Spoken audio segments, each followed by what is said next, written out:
Okay. Side control.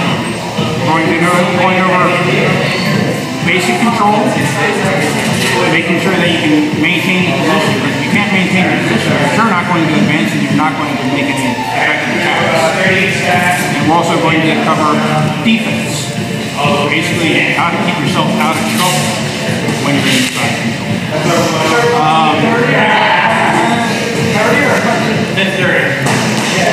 So, first off,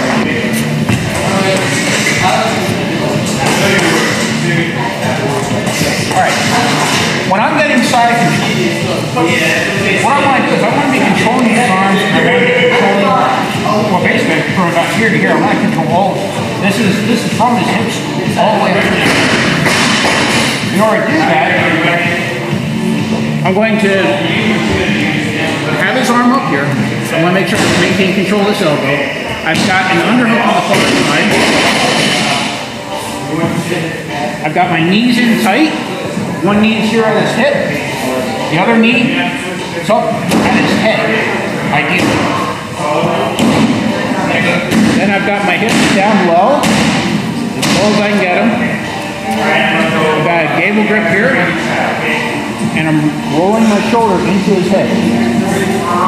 Keeping my head down low too, because I don't want him to get the bright idea that he's going to try to get underneath. I don't want him underneath my head. Underneath my head.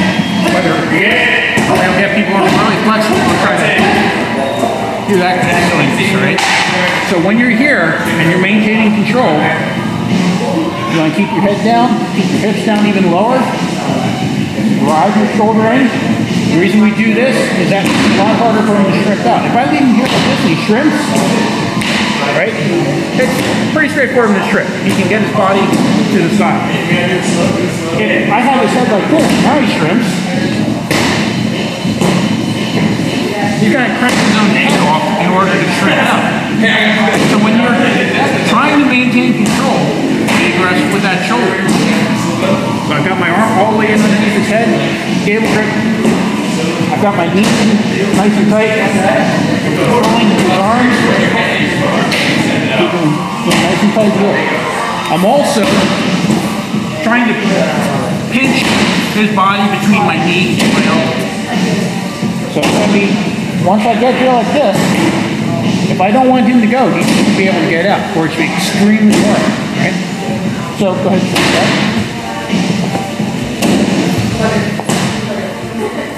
Notice how I keep my hips down low all the time. I don't let him elevate me like this. I don't let him push back into me like that. Keep the hips low, keep the head low. Pull everything in. It's not out here, it's in here like this.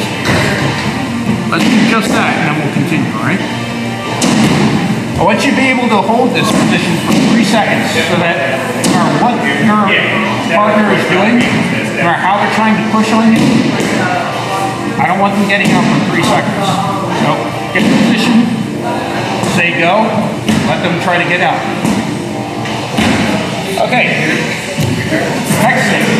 What happens when they do get their elbow down there? I was reminding everybody that you really want to pay a lot of attention to that elbow.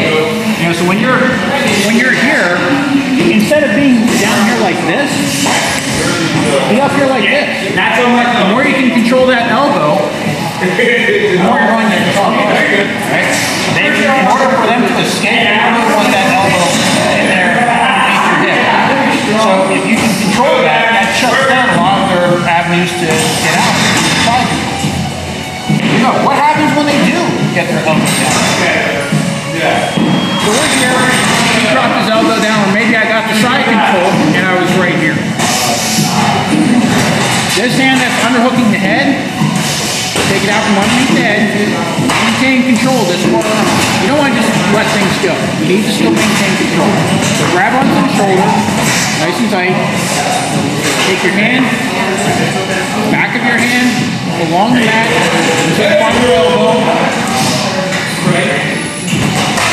Just take my leg away so you can see it. Down here.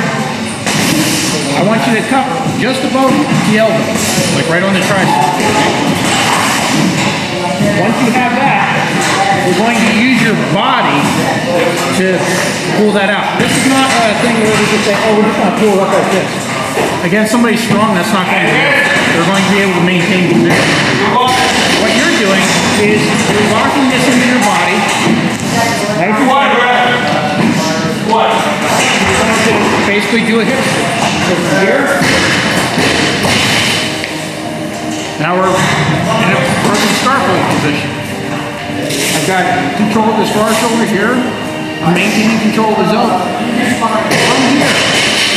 This is a temporary position because he's trying to, he's thinking that he's going to get his elbow to the ground, he's going to be shrimping out, he's going to be hooking your head with his leg if he can. All kinds of bad things are going to happen. So this is very temporary. From here, I got my feet like this, I'm just going to hit switch again, but now when I hit switch, I'm going to use my strength here to just again hold it in, or I'm going to insert my hip underneath of his arm. So as I hit switch over, I bring it up to my hip here. Notice how high up I'm getting on his head. I want my knee above his head.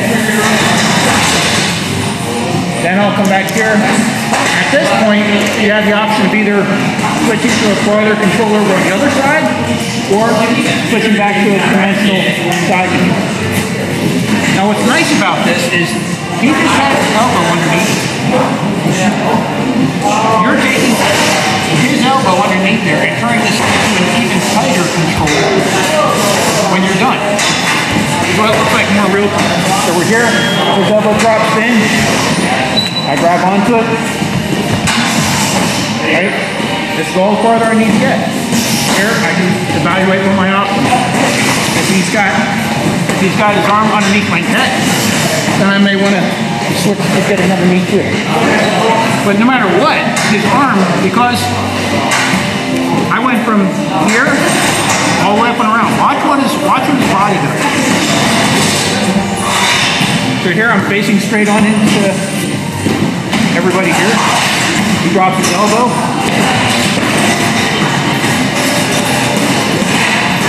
I'm turning a lot. Not like, maybe like about 45 degrees. But when you do this, look how far out of place his arm is. Even if I do nothing else than just hold here, if he tries to get that elbow back through, it's very, very difficult. Once your arm is up here like this, it's very weak.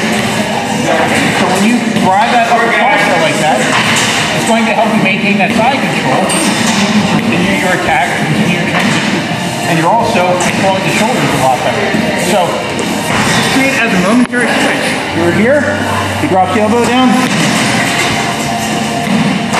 clamp down, back to this. I like to switch to controlling the far arm.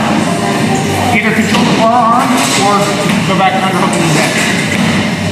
Personal preference, depends on what you want to do next. Let's work that. First on the bottom, just drop your elbow in and give me some resistance. Right? They should be able to do this with the twist of your body. Getting the arm in there nice and tight, twisting your body through, stepping back through. Right?